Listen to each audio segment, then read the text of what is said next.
우리 지난번에 얘기했던 거를 갖다가 조금 리마인드를 시켜보면, 어, 전기화학에서 연력학, 특히 물리화학 부분에 있는 내용들을 좀 알아야 된다고 얘기를 했었죠. 그 이유가 깁스 에너지와 어떤 셀 포텐셜, 그 다음에 깁스 에너지가 리액션 코션트랑의 어떤 관계가 있다라는 거, 그 리액션 코션트랑 일렉트로케미컬 포텐셜하고의 관계가 있기 때문에 우리가 전기화학을 본격적으로 하기 앞서 깁스 에너지에 대해서 또는 깁스 에너지와 관련된 엔탈피라든가 엔트로피, 인터널 에너지 뭐 이런 것들에 대해서 조금 리마인드 할 필요가 있다. 그런 얘기를 했었습니다. 그래서 그거를 나가기에 앞서 우리가 연력학 대입법칙인 에너지, 토탈 에너지는 보존이 된다. 요 얘기를 했었고, 그 다음에 시스템과 서라운딩에 대한 얘기를 했었죠. 우리가 관심 있는 부분이 시스템이고 그 외적인 부분이 서라운딩이다. 그래서 오픈 시스템과 클로즈 시스템, 아이솔레이트 되어 있는 것들은 각각 어떠한 특징이 있는지 우리가 봤습니다. 그리고 내부 에너지를 얘기하려면 내부 에너지가 변화되기 위해서는 두 가지 케이스가 있죠. 워크하고 힛. 그래서 워크이라고 하는 거는 항상 어포징 포스가 있는 상태에서 걔들의 반대되는 어떤 모션이다라는 걸 얘기를 했었고, 그죠? 그리고 힛이라는 거는 뭐 열이 시스템 내로 들어가거나 나가거나 이렇게 함으로써 인터널 에너지를 바꿔줄 수 있다. 그 얘기를 했어요. 결국에는 그 사인 컨벤션을 봤을 때, 즉 웍이나 힛으로 시스템의 에너지가 변화되는 거에 따라서 플러스 사인을 가질 수도 있고 마이너스 사인을 가질 수도 있다고 했죠. 예를 들어서 시스템에서 서라운딩으로 웍이 진행이 됐어요. 그러면 인터널 에너지는 낮아질 것이고, 반대로 서라운딩에서 시스템 내부로 뭔가 일을 해줬어요. 시스템 입장에는 일을 받은 거겠죠. 그럴 경우에 내부 에너지가 올라가더라. 열도 마찬가지로 시스템에서 서라운딩으로 열이 빠져나갔으면 인터널 에너지는 낮아질 것이고, 반대로 서라운딩에서 시스템으로 힛이 트랜스퍼 됐으면 에너지는 올라가죠. 네. 그걸 가지고서 우리가 얘기를 했었고, 이러한 웍은 결국에 시스템의 인터널 에너지를 변화시키는 거는 동일하지만 약간의 차이는 있다고 했어요. 힛은 이게 힛이 전달이 됐을 때 그 시스템 내부에 있는 몰레큘들의 모션이 더 어떤 디스오더드한 형태로 가는 거고, 웍은 방향성이 오더링한 모션이 있는 거죠. 그죠? 그런 차이가 있다라는 정도로 얘기했었어요. 그래서 이런 인터널 에너지라고 하는 거는 상태 함수이기 때문에 파이널 스테이트에서 이니셜 스테이트의 차이를 가지고서 인터널 에너지의 변화를 우리가 알 수 있다. 고 그다음에 델타 U는 Q 플러스 W 이렇게 표현을 해줬죠. 그래서 어떤 웍이 있으면 그 웍에 해당하는 거, 피스톤을 예를 들었었는데 그 일에 대한 변화는 마이너스 P dV 이렇게 해서 익스펜전 웍이라고 얘기를 했었죠. 그리고 이러한 일들은 그런 볼륨의 변화가 있는 상태에서 인테그랄해서 우리가 쭉 계산할 수가 있고, 만약에 어포징 펄스가 없는 경우에는 일의 변화는 없다. 뭐 그런 얘기도 했었습니다. 그리고 이 일에서 일리버서블한 케이스와 리버서블한 프로세스 두 가지를 따졌을 때 리버서블한 프로세스를 할 때 맥시멈 웍이 구현이 된다라는 얘기도 했었고, 결국 리버서블 웍하고 일리버서블한 웍은 차이는 리버서블을 해야 되니까 얘네들이 아주 미세한 차이를 조금씩 주면서 웍이 진행이 됐던 걸 얘기를 했었죠.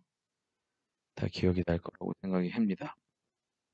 그리고 힛 캐패시티에 대한 얘기도 우리가 했었고, 컨스탄트 볼륨일 때 델타 U라고 하는 거는 Q 이렇게 표현을 해줄 수 있다고 얘기했었고, 그런데 이게 컨스탄트 프레셔, 즉 우리가 지금 살고 있는 대기압 상태에서의 어떤 열이 들어오게 되면 그게 델타 U가 Q보다 작아야 될 텐데 그때 웍이 네거티브한 사인을 가져야 된다. 그렇기 때문에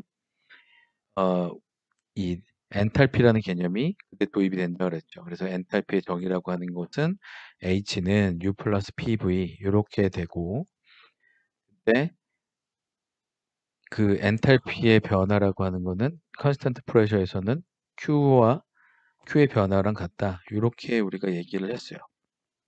거기까지가 우리가 지난 시간에 얘기한 거고 그래서 이번 시간에는 그게 어떻게 증명이 될 것인지 한번 봅시다. 그래서 여기 나와 있는 것처럼 어떤 시스템에서의 변화, 아주 작은 변화가 있으면 우리가 H에서 H 플러스 DH 형태로 변화됐다고 얘기할 수 있죠. 그죠? 그렇죠? 그래서 그 변화라고 하는 거는 우리 H의 정의라는 것 중 오른쪽 위에 있는 것처럼 H는 U 플러스 PV니까 저걸 미분을 해주면 되겠네요. 그러면 DU 플러스 PDV 플러스 VDP 이렇게 되겠죠. 그죠? 뒤에 거 미분해주고 그 다음에 앞에 거 미분해주고 더해주는 형태. 이렇게 표현이 될 거고 여기서 U는 Q 플러스 W니까 그죠? 요 식은 DQ 플러스 DW 더하기 PDV 플러스 VDP 이렇게 되겠네요. 그죠?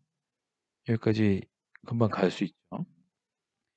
여기서 시스템이 미케니컬 이퀄리브리움 상태고 그 다음에 익스펜전 웍밖에 없다. 그렇게 가정을 하게 되면 요 식에서 DW는 마이너스 P DV가 마이너스 PDV 그러니까 익스펜전 이게 아주 작은 변화가 있을 때 우리가 저렇게 표현을 해줬죠. 그렇게 되면 DW가 마이너스 PDV가 되니까 이 두 개가 사라지겠죠. 그러면 DQ 플러스 VDP 이런 형태가 되고요. 그 다음에 이게 컨스턴트 프레셔 조건이니까 DP가 0이 되겠죠.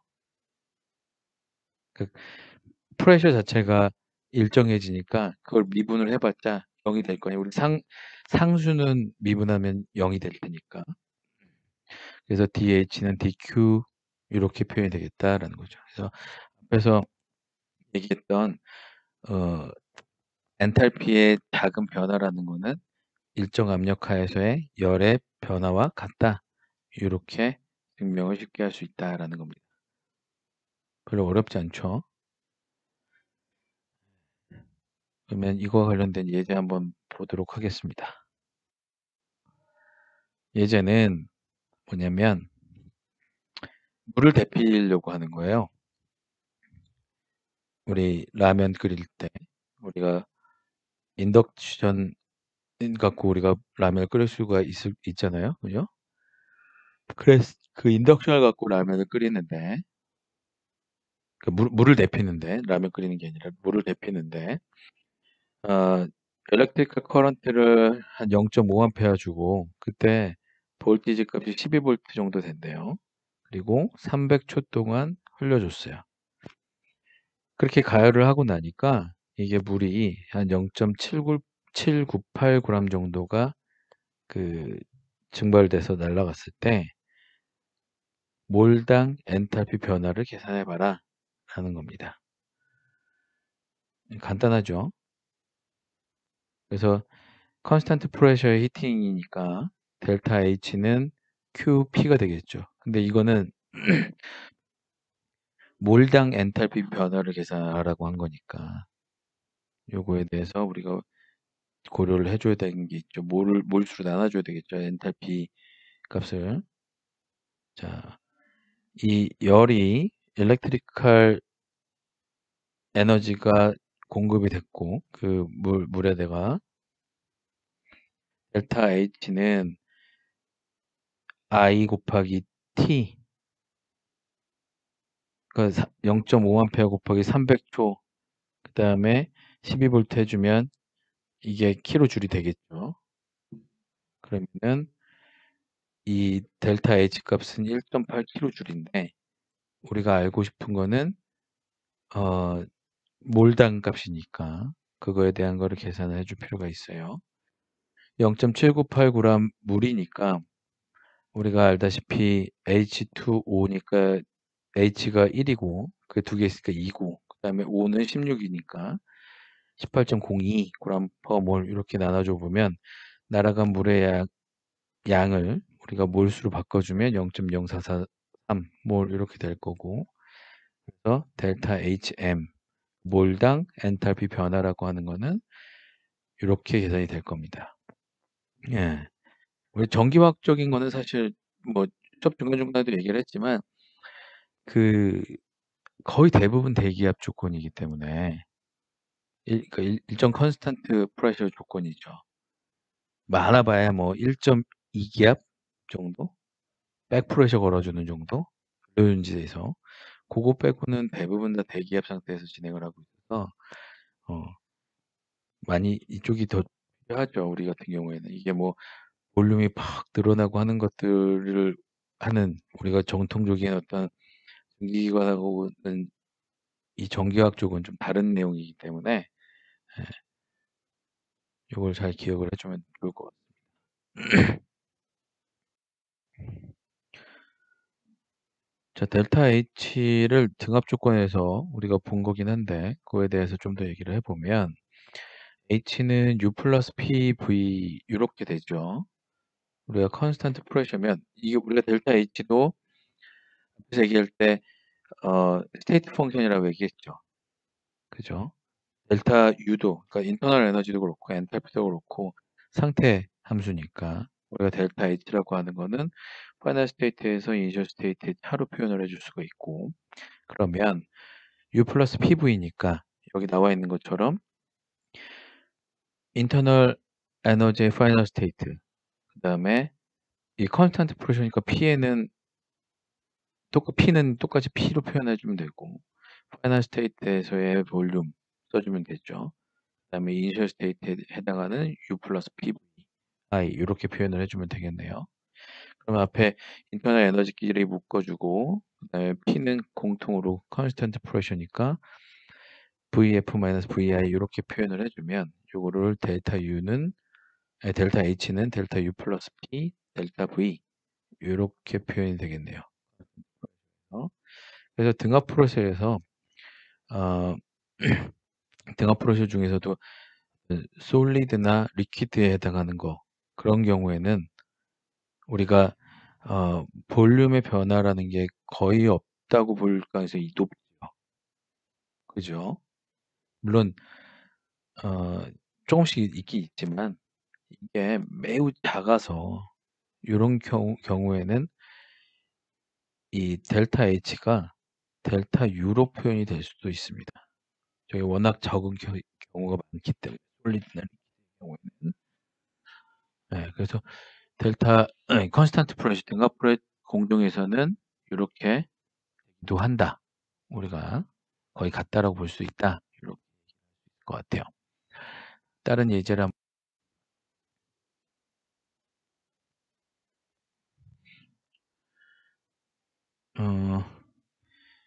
CaCO3 이게 같은 CaCO3인데 밀도의 변화가 다른 거예요. 내부 에너지가 0.21kJ/mol 정도가 더 증가를 해주면 칼사이트랑 아라고나이트랑 밀도가 좀 증가하는 형태로 바뀌는 이런 게 있다라고 해봅시다. 우리가 이 CaCO3는 저기 그냥 석회암 동굴 같은 데서도 많이 보죠. 얘네들은 이 탄산칼슘 같은 경우는 지구상에 존재하는 대부분의 CO2가 이런 형태로 있죠. 그러니까 그래서 얘를 갖다가 석회암 동굴 같은데 보면은 이런 것들이 막 계속 뭐 이렇게 돌 같은 것들 막 자라나고 그 다음에 천장에서 떨어지는 거랑 바닥에 떨어지는 게서 같이 기둥 같은 것도 만들어지고 하는 게 다 이런 건데 고온에서 가열을 하면 CO2 빠져나오고 하나 CaO 형태로 얘네들이 존재하기도 하죠. 근데 문제는 이렇게 됐을 때 델타 H 마이너스 델타 U가 그 1기압 조건에서 1몰의 페이즈 트랜스포메이션에 해당하는 델타 H랑 델타 U가 어느 정도 차이가 있느냐, 그거를 물어보는 겁니다. 그럼 이 예제는 뭐냐면, 요 바로 전에 슬라이드에서 얘기했던 게 뭐예요? 컨스턴트 프레셔 조건에서 솔리드나 리퀴드에서 이게 정말 델타 H랑 델타 U랑 거의 비슷하다고 했잖아요. 그러니까 볼륨의 변화가 아주 적기 때문에. 그래서 그게 진짜인지 아닌지 한번 보자는 거예요. 네. 델타 H는 델타 U 플러스 P, 델타 V 이렇게 되는데 우리가 구하려고 하는 거는 요거죠. P 델타 V 요거를 보면 되겠네요. 탈산칼슘의 몰레큘러 웨이트를 보면은 한 100 정도가 되고 100g/mol 정도가 되고, 그다음에 이 각각에 대한 그 밀도를 알고 있으니까 1몰에 해당하는 걸 보면 우리가 VC 값은 37 세제곱센치, 그다음에 VA가 34 이렇게 되겠네요. 예, 그러면은 저 델타 H 마이너스 델타 U는 P 델타 V니까 1바에 해당하는 거 1 곱하기 12 5승 파스칼 정도 되고, 볼륨 차이 해주고, 그다음에 세제곱센치를 갖다가 미터 3승으로 바꿔주면 결국엔 한 0.3줄 정도가 차이 난다라는 거예요. 아주 적은 양인 거죠. 그죠? 결국에는 볼륨의, 그러니까 델타 H 마이너스 델타 U, 결국에는 솔리드 상태에 있는 물질이, 그죠? 칼사이트가 아라고나이트로 바뀔 때 밀도 변화가 있음에도 불구하고 그때 실제 델타 H랑 델타 U의 차이는 아주 작다라는 거예요. 우리가 그러니까 파스칼 단위가 워낙 낮은 차이라서 우리가 킬로파스칼 쓰고 하잖아요. 근데 거의 마이너스 0.3줄이니까 엄청나게 작은 에너지의 변화라는 걸 알고 있죠. 얘기한 것처럼 어떤 솔리드 또는 리퀴드 상태에서의 등압 조건에서의 델타 H 값은 델타 U랑 거의 같다고 놓고 봐도 그게 무리가 없다, 이렇게 생각을 할 수 있을 것 같습니다. 그 다음에 퍼펙트 가스일 경우에 한번 봅시다. 우리가 이상기체의 엔탈피, 그거의 변화, 이상기체에 대한 거에 엔탈피랑 인터널 에너지의 변화는 이렇게 표현을 해줄 수 있죠. H는 U 플러스 PV인데 PV는 nRT로 표현을 해줄 수 있으니까, 그러면은 컨스탄트한 템퍼레처에서 가스가 생성되고 또는 소비되는 거에 대해서 보면 우리가 델타 H는 상태 함수니까 파이널 스테이트에서 이니셜 스테이트로 빼주면 되겠네요. 그러면 U 플러스 nRT 마이너스 똑같은 이니셜 스테이트의 U 플러스 nRT 이렇게 표현해주고, 앞에서 한 것처럼 파이널 스테이트의 내부 에너지와 nRT 따로 묶어주면 다음과 같이 표현을 해줄 수가 있겠죠. 그러면 델타 H는 델타 U 플러스 델타 N의 RT, 이런 형태로 우리가 바꿔줄 수가 있겠네요. 그러면 이런 케이스에 대한 예제를 한번 보도록 하겠습니다. 수소 2개 분자랑 산소 1분자랑 반응해서 물이 생성되는 반응을 한번 좀 살펴봅시다. 이때 델타 H 마이너스 델타 U를 한번 계산해봐라. 이때 온도는 298켈빈이고 엑소솔 리액션이다. 이럴 경우에 우리가 어떻게 계산할 수 있는지 생각을 해보면, 앞에서 얘기했던 델타 H는 델타 U 플러스 델타 nRT 요걸 갖고서 계산할 수가 있겠죠. 그죠? 그러면 이게 만들어진 프로덕트는 리퀴드니까, 그죠? 그러면은 0-3 하고 8.314 기체상수 넣고 온도 넣어주고 하면 마이너스 7.4kJ 이렇게 된다라는 거예요. 즉 델타 H 마이너스 델타 U가 마이너스 7.4kJ. 그래서 그 CaCO3 같은 경우에는 마이너스 0.3줄 정도 됐으니까 앞에 게 얼마나 작은 그 엔탈피 변화량인지 우리가 알 수 있죠. 그럼 여기서 보면 이게 발열 엑소소르믹 리액션이니까 델타 H 값이 마이너스일 거고 델타 U는 마이너스였을 텐데 이제 마이너스 됐는데 이게 더 큰 델타 H가 더 큰 마이너스였다는 거잖아요. 그러면 왜 엑소소르믹 리액션에서 델타 H가 델타 U보다 더 작아야 되냐? 그러니까 절대값으로는 더 큰 거고, 그죠? 더 마이너스가 붙은 상태가 되는 거냐? 그거를 지금 얘기를 하는 겁니다. 절대값으로 봤을 땐 델타 H가 더 큰 거죠. 우리가 컨스탄트 볼륨에서는 엑소소르믹 리액션이 일어나면 델타 U는 QV가 되죠. 그리고 엑소소르믹 리액션에서는 컨스탄트 프레셔에서 이게 델타 H는 QP가 되죠. 이 경우에는 이 물이 리퀴드가 생성이 되잖아요. 가스 두 개가 만나서 리퀴드가 만들어지는 그 경우에 시스템이 어떻게 돼요? 볼륨이 수축을 하죠. 그렇기 때문에 이게 서라운딩으로부터 시스템이 이 익스펜전 웍을 그러니까 익스펜전 웍 중에서는 이게 확장되는 것도 되는 거지만 압축되는 것도 포함이 되잖아요. 그러니까 이게 에너지를 받게 되는 거죠. 그래서 그만큼 이게 시스템의 에너지가 리스토어 된다.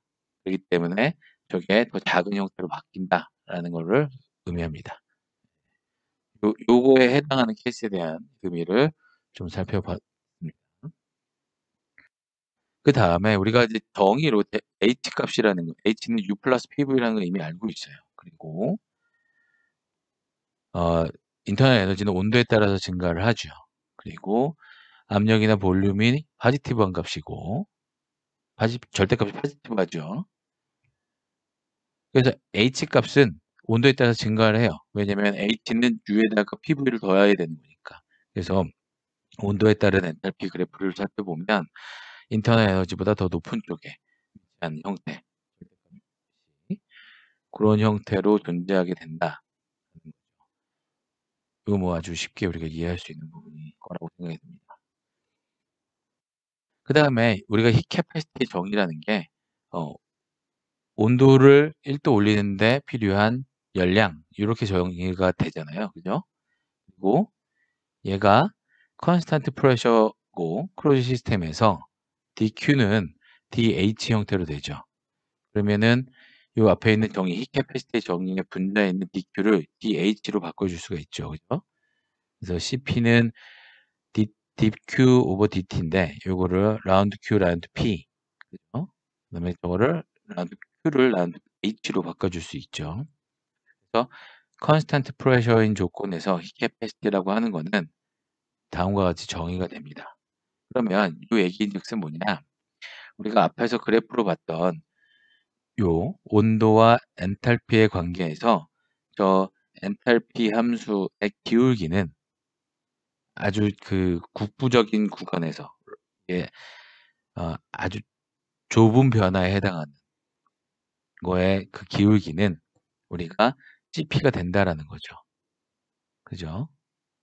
여기 나와 있는 것처럼 컨스턴트 프레셔에서 엔탈피와 온도의 관계 함수에서의 기울기라고 하는 거는 그 온도에서의 CP 값을 의미합니다.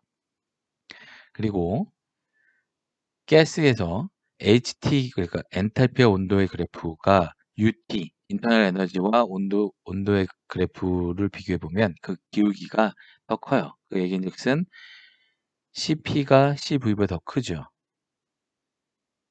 왜냐하면 이게 H는 아까 요 앞장에서 U 플러스 PV 훨씬 더 큰 값이기 때문에 더 이 기울기가 더 큰 형태로 나타내는 것도 쉽게 이해가 할 수 있을 것으로 생각이 듭니다. 네. 대부분의 시스템은 우리가 컨스턴트 프레셔 조건이죠. 그러니까 대기압 조건이라고 보면 되죠. 이제 열이 시스템 내부로 들어오게 되면 그 열에 의해서 기본적으로 expansion work이 일어납니다. 그렇기 때문에 대부분의 CP가 CV보다 크게 된다. 그거는 우리가 충분히 인지할 수 있을 거라고 생각이 들고요. 퍼펙트 가스에 해당할 때는 CP-CV가 NR이라는 것도 알고, 그 다음에 이걸 갖다가 퍼펙트 가스 1몰에 해당하는 거로 보게 되면 N으로 나눠주면 되니까, 그러니까 몰라 캐패시티, 히 캐패시티, 컨스탄트 프레셔랑 컨스탄트 볼륨일 때 타이는 R로 되겠죠. 그죠? 알다시피 R은 기체 상수가 되고요.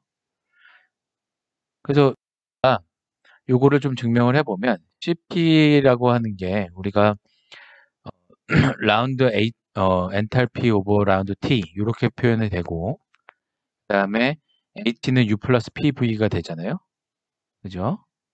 그리고 인터널 에너지랑 PV를 각각 미분을 해주면 되고, 그 다음에 PV는 nRT 이 상태로 바꿔주면 결국에는 이러한 형태로 남겠죠.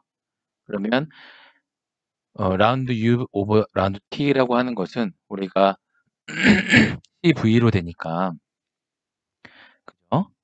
그 상태에서 저게 CP는 CV 플러스 NR 이런 형태로 되기 때문에 앞에 있는 CP-CV가 NR이 된다라는 걸 이렇게 간단하게 증명을 할 수가 있습니다. 이건 다 물리화학 시간이나 이럴 때 다 배웠기 때문에 그냥 지금 하고 있는 것들은 다 리마인드 해주는 거라서 빨리빨리 넘어갈게요. 자, 그 다음에 그 아주 온도가 미세하게 변할 때 우리가 CP는 이렇게 표현을 해줬잖아요. 라운드 H 오버 라운드 T 이런 형태로. 그래서 이게 CP가 좀 우리가 컨스탄트로 표현을 할 때가 있어요. 그러니까 실제는 컨스탄트가 아닌데 그렇게까지 많은 정확한 그런 계산을 하지 않을 때는 이거를 컨스탄트로 놓고 많이들 계산을 하죠. 그래서 이 엔탈피의 변화라는 거를 우리가 계산할 때 그냥 인테그랄을 할 텐데, 그러면 CP를 컨스탄트로 놓게 되면은 계산은 아주 쉽게 됩니다. 그죠? 왜냐면 CP를 앞으로 상수를 뺐으니까. 그래서 이렇게 우리가 쉽게 이거를 할 수 있고, 우리가 앞에서 본 것처럼 델타 H라고 하는 거는 Q랑 같다는 거가 되니까 Q는 CP 델타 T 이렇게 놓을 수가 있죠.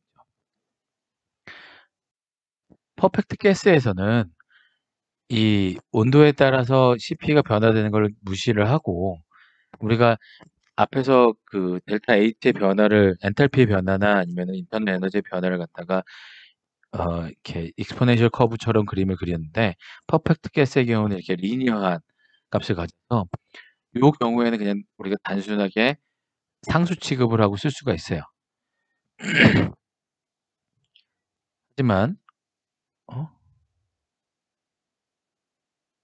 하지만 이게 좀 정확한 정밀한 계산할 때 우리 CP가 상수가 아니라는 걸 알죠. 그걸 우리가 어디서 했냐면 양론 과목에서 에너지 밸런스 세울 때 요거 내용을 했었습니다. 그죠? 그래서 우리가 실험체에 의해서 CP를 어떻게 표현했었냐면 A 플러스 BT 플러스 T 제곱분의 C. 그래서 각각의 A, B, C에 대한 그 실험적인 상수값들을 우리가 어떤 물질이냐, 어떤 조건이에 따라서 이런 것들을 테이블화 돼 있고, 그 다음에 어떤 선도 형태로도 표현이 돼 있죠. 그래서 그 조건, 온도랑 압력에 맞춰서 걔네들 갖다가 그 어떤 그림, 이렇게 선을 그어보면 그 값들을 집어넣고 우리가 계산할 수 있죠.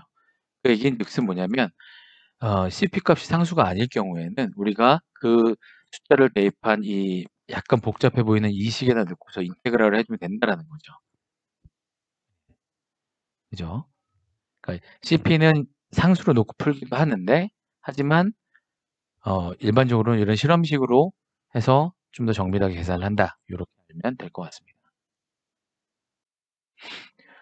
그 thermochemistry라고 하는 거는 그 화학 반응이 일어나는 동안에서 이 에너지가 열로서 어떻게 에너지가 전달이 되는지 그런 거에 관련된 학문입니다. 우리가 지금 인터널 에너지가 됐든 엔탈피가 됐든 얘네들의 어떤 시스템의 에너지 변화를 대한 거를 갖다가 우리가 어떻게 계산하는지 보고 있는데, 변화를 시켜줄 수 있는 거는 뭐 두 가지가 있죠.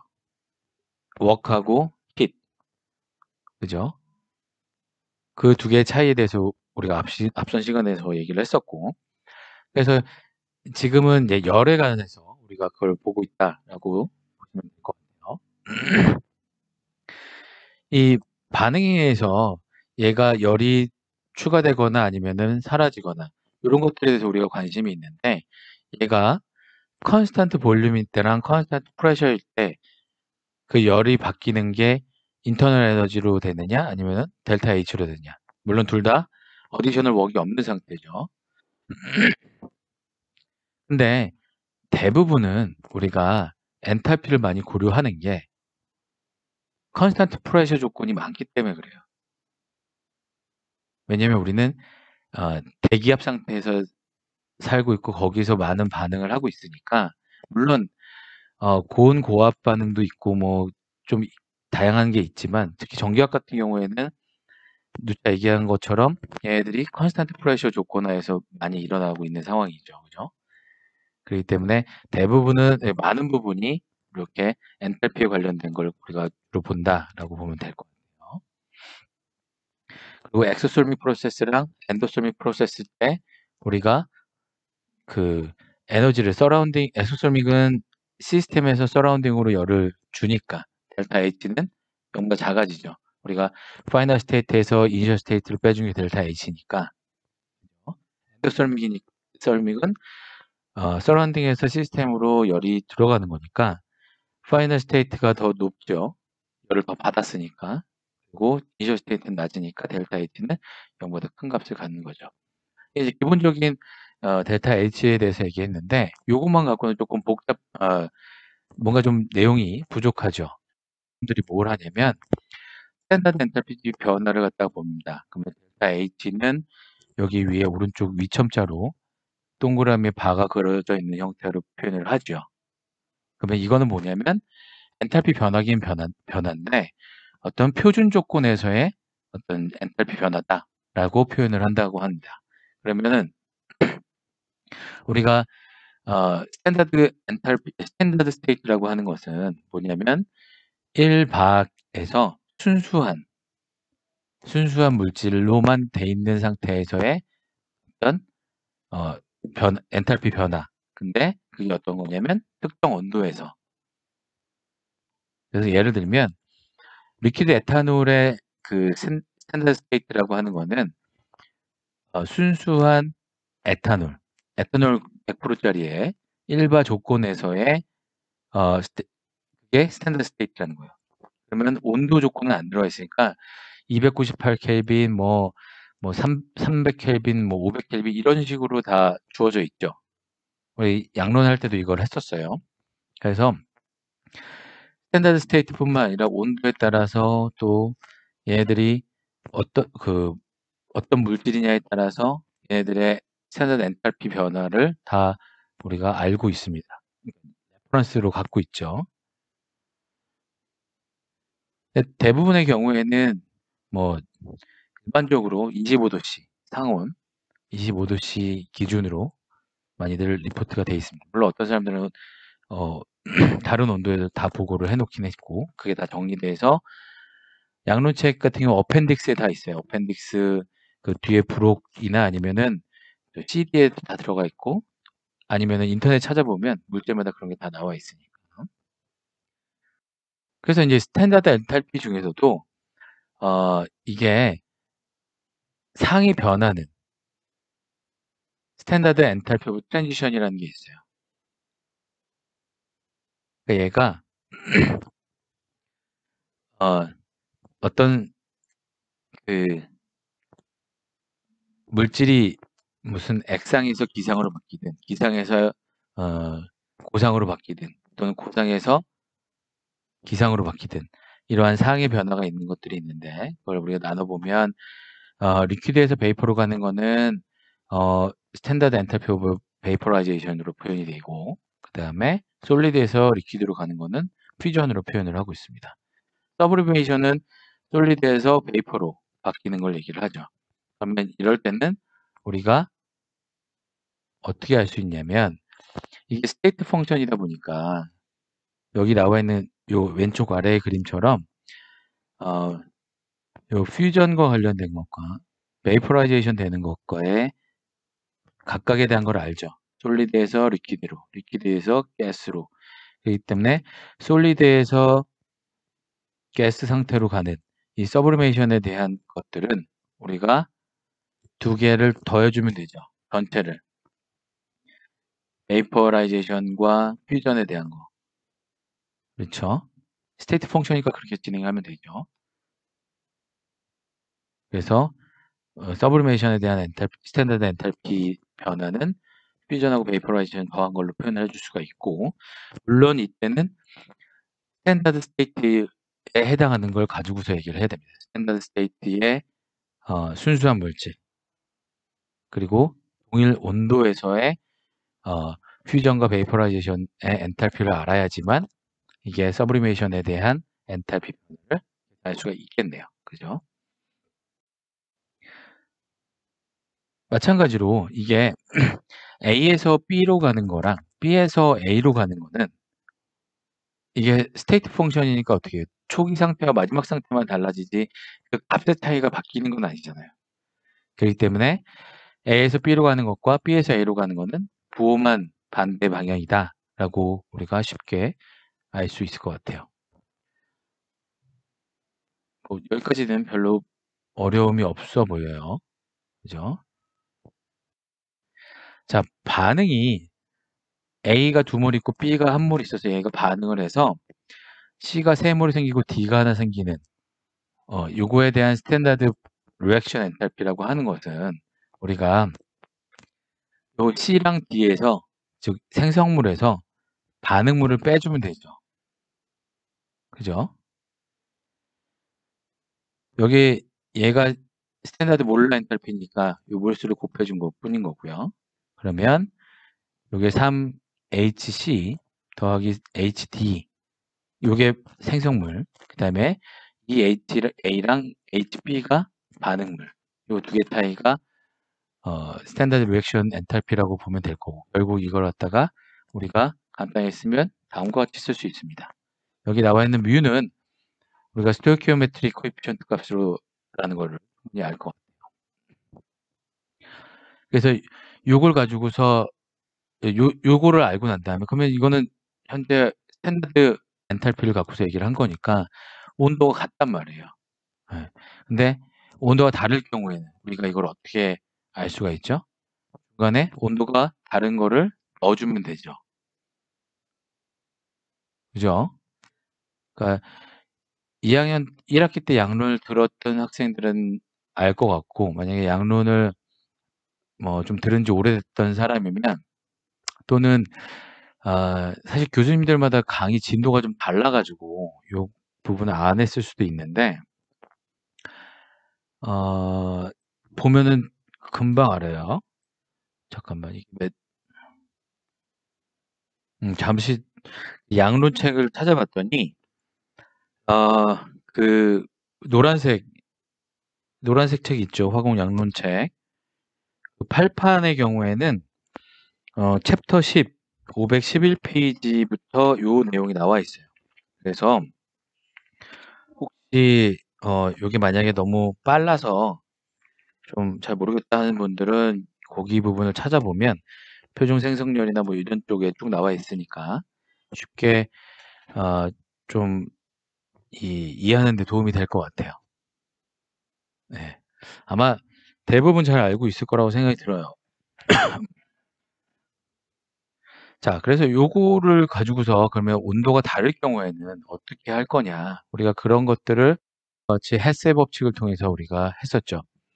전체 오버롤 리액션의 스탠다드 엔탈피를 각각 반응에 나눠져 있는 반응의 어떤 스탠다드 엔탈피 합으로 표현하면 된다. 즉 그림으로 표현해 주면 반응물이 있고 생성물이 있는 이런 거에 우리의 스탠다드 리액션 엔탈피를 구하고 싶어요. 그럴 때 이게 온도가 다르고 하게 되면 우리가 중간에 어떤 중간 생성물이 있는 부분을 고려를 해서 이 반응물에서 인터미디어트로 가고 또 인터미디어트에서 프로덕트로 가는 그거를 합으로 표현을 해줄 수가 있겠죠. 네. 그 이유가 뭐죠? 엔탈피는 스테이트 펑션이니까. 그렇기 때문에 우리가 어떤 중간에 실제는 없더라도 뭔가 그 가상의 온도 또는 가상의 물질 이런 거를 집어넣게 되면 전체적으로 스탠다드 엔탈피, 그러니까 온도가 다른 조건일 때 얘네들의 엔탈피를 구할 수가 있다라는 거예요. 스테이트 펑션이니까. 그래서 우리가 알고 릴렉턴트에서 프로덕트로 가는 경로에 상관없는 함수이기 때문에 다음과 같이 우리가 구할 수 있다. 이게 헬스의 법칙이었죠.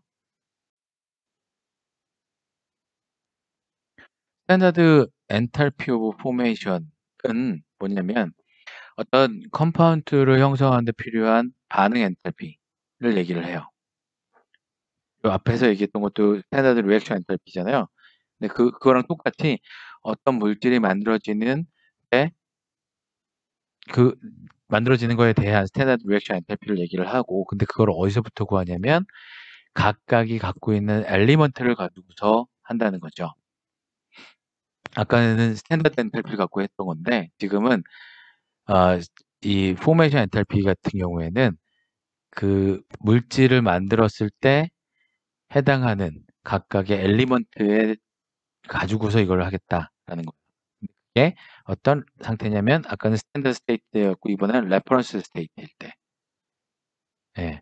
그러면 이제 우리가 레퍼런스 스테이트가 어떤 건지 빠르게 짚고 넘어가 보도록 할게요. 레퍼런스 스테이트라고 하는 거는 어떤 엘리먼트가 갖고 있는 가장 안정한 스테이트를 얘기하는데 어떤 특정 온도에서 그리고 1바에서 가장 안정한 상태를 말합니다. 예를 들면 리퀴드 벤젠을 298켈빈에 있는 거를 우리가 알려고 해요. 그러면은 벤젠은 C가 6개, H가 6개 있는 상태, 리퀴드 상태인데 이 결국에 C랑 H로 이루어져 있잖아요. 그럼 C랑 H가 가장 안정한 상태가 뭐냐면 C는 그라파이트 상태가 가장 안정한 상태. 우리 연필심 같은 거, 샤프심 그런 애들 널렸죠. 배터리 전극 재료로 쓰이긴 하지만 그라파이트 되게 많이 쓰이는 물질이고 그 다음에 H 같은 경우는 수소가 가장 안정한 상태. 그렇죠? 그러면은 6개에다가 수소 3분자 이렇게 하면은 우리가 벤젠 1분자 만들어지는데 그때 델타 H 값은 49. 이거는 플러스 값이니까 엔도설명이 되겠네요. 그러니까 각각이 가장 기본적인 상태에서 저렇게 바뀔 때 포메이션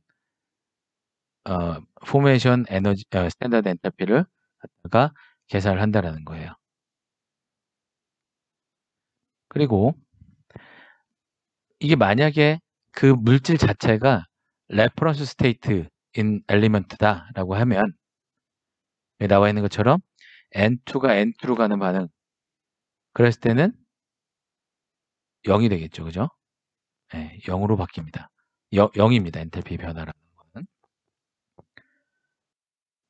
그래서 스탠다드 리액션 엔탈피라고 하는 거는 앞에서 얘기한 것처럼 델타 H는 프로덕트에 해당하는 거 다 썸하고 그다음 리액턴트에 대한 거 다 썸해서 빼주는 그죠? 그걸 얘기를 하고 헬스의 법칙에 의한 걸 따져보면 마찬가지로 프로덕트에서 그 다음에 리액턴트 거를 빼주죠. 포메이션 엔탈피라고 하는 거는 그 차이가 뭐냐 이 왼쪽 그림에 있는 걸로 우리가 쉽게 이해할 수 있을 것 같아요. 여기 보면 요 위에 있는 지금 여기 초록색 위에 박스로 되어 있는 스탠다드 리액션 엔탈피는 나타내는 거는 리액턴트에서 중간에 있는 리액턴트에서 프로덕트로 가는 즉 요 델타 RH 값을 구한 거고요. 그죠? 헬스의 법칙으로 해서 구한 스탠다드 리액션 엔탈피는 엘리먼트에서 리액턴트까지에 해당하는 것과 엘리먼트에서 프로덕트에 해당한 거에 타일을 보여준다라고 보면 돼요. 이해가죠? 다시 얘기할게요. 스탠다드 리액션 엔탈피를 갖다가 우리가 두 가지로 얘기를 했었는데 스탠다드 스테이트랑 레퍼런스 스테이트에서 우리가 했었어요. 스탠다드 스테이트에서는 리액턴트에 해당하는 거에서 프로덕트를 빼고, 그죠? 프로덕트에서 리액턴트를 타일을 빼서 이 스탠다드 리액션 엔탈피를 구했던 반면에 헬스의 법칙으로 하게 되면 엘리먼트에서 리액턴트까지와 그 다음에 엘리먼트에서 프로덕트 그 두 개의 타일을 가지고서 얘기를 한다는 거. 어차피 그림을 그려보면 똑같은데, 그죠? 그걸 가지고서 우리가 스탠다드 리액션 엔탈피를 구할 수 있다. 네, 그렇게 알 수가 있을 것 같습니다.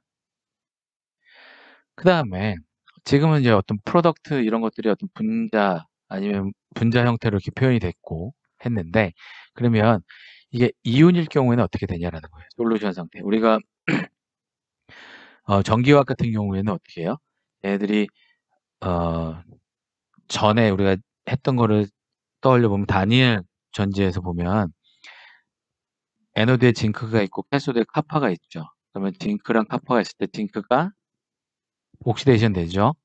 징크 메탈이 징크 2 플러스 이온과 일렉트론 2개 내보내고, 캐소드 쪽에서는 에노드 쪽에서 넘어온 외부 도선을 따라서 넘어온 2개의 일렉트론하고 전해질에 녹아있는 카파 이온하고 반응해서 카파 메탈이 만들어지는 반응이 가죠. 그렇게 이온이 만들어지는 경우에는 얘네들이 어떻게 됩니까? 솔루션 상태에 있으면서도 걔네가 어떤 외부 도선으로 빠지고 그 다음에 전해질로 움직이지 않으면 얘네들이 다시 반응을 해서 징크 이온하고 일렉트론 반응해서 징크가 다시 만들어질 거 아니에요. 빼주지 않으면 결국 얘네들은 혼자 존재하지 않아요. 그래서 되게 좀 애매해서 사람들이 어떻게 이걸 약속을 했죠? H 플러스에 해당하는 거를 우리가 0으로 잡았어요. 모든 온도에서. 그래서 H 플러스가 만들어지는 포메이션 스탠다드 엔탈피를 갖다가 0으로 잡았어요. 그러면은 요거 식은 2분의 1 H2가 H 플러스랑 일렉트론 나오는 요거가 되죠. 그럼 이걸 알면 다른 전해질에서의 어떤 이온이 만들어지는 엔탈피 값을 우리가 구할 수 있다는 거예요. 그러면 HBr의 그 포메이션 엔탈피가 마이너스 122kJ/몰이에요. 그러면 얘는 강 전해질인데 이게 액큐스 상태에 녹아있는 이온이 존재를 한다면 얘네들이 수소랑 브롬하고 해서 프로톤하고 그다음에 브롬 이온이 나오고 그 다음에 일렉트론 숫자가 브롬이 브롬 제가 마이너스 1가고 H가 플러스 1가니까 일렉트론은 없어지고 이 상태에서 그러면은 얘의 포메이션 엔탈피 브롬 이온의 포메이션 엔탈피는 저 H 플러스의 포메이션 엔탈피가 0이니까 이렇게 나타낼 수 있다는 거예요. 우리가 보통 H2SO4 그 다음에 HCl 뭐 이런 종류의 애들 이온화가 되게 잘 되는 일렉트로라이트 같은 경우에 그 이온의 포메이션 엔탈피 스탠다드 엔탈피 오브 포메이션을 이런 식으로 계산을 할 수 있다라는 거죠. 그죠?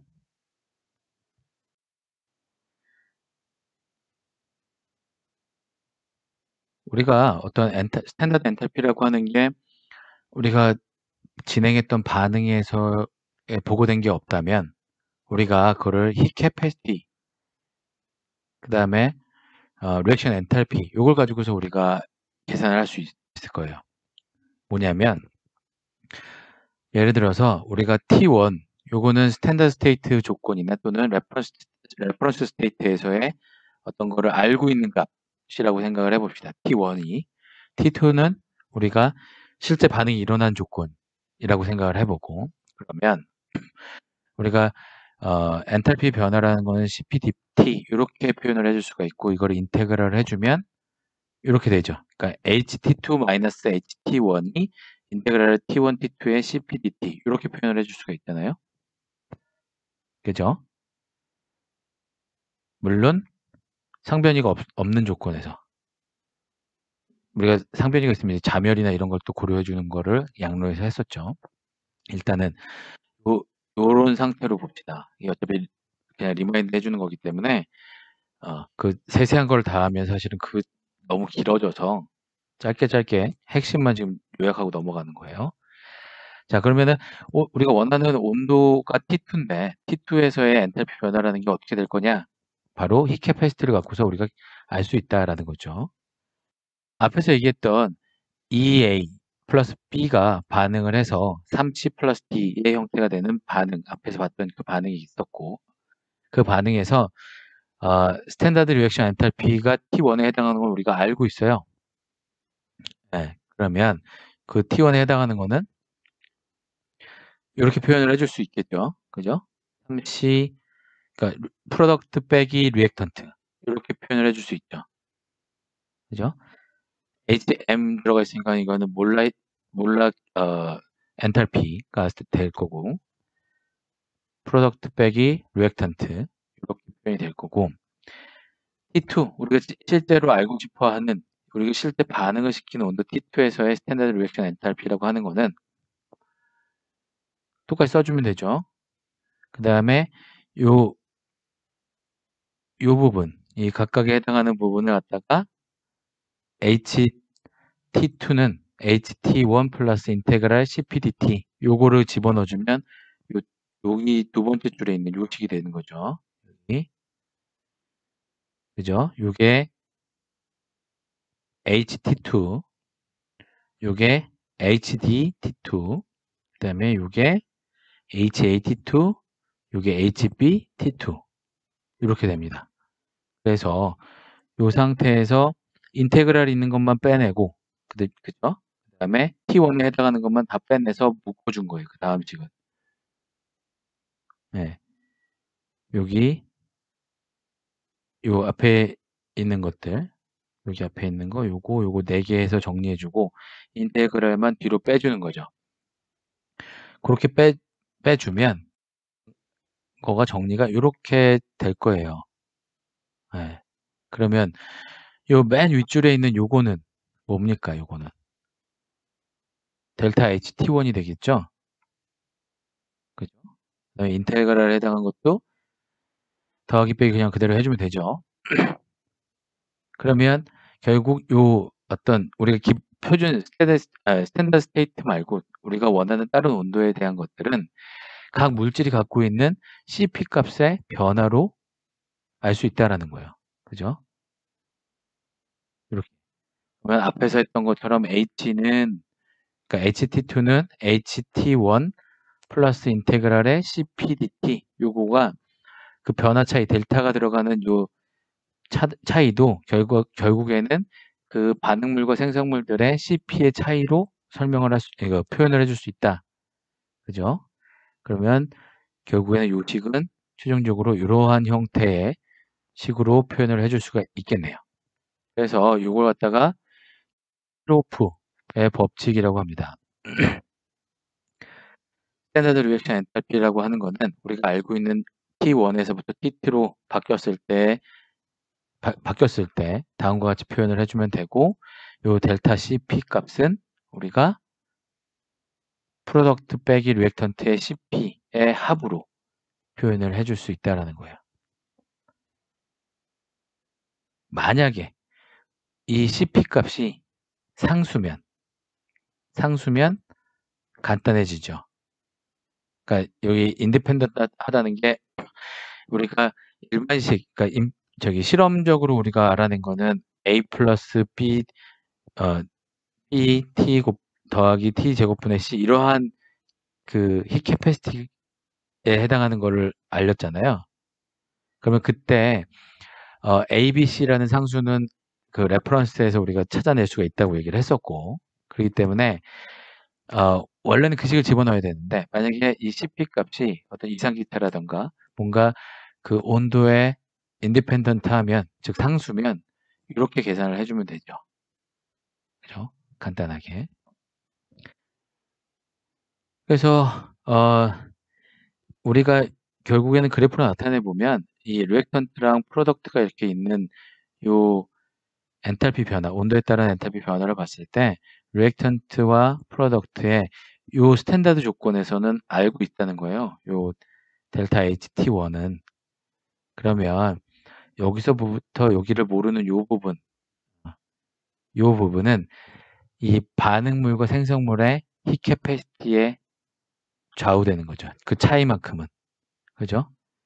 여기만큼 차이 난 거 더하기 요만큼의 차이 또는 더 줄 수도 있는 거고 그러한 차이가 나는 것들이 결국에는 히 캐패시티 그 물질의 히 캐패시티에 따라서 변화될 수 있다. 그걸 갖다가 그림으로 나타내면 이러한 의미를 갖는다라는 것까지 알 수가 있을 것 같습니다.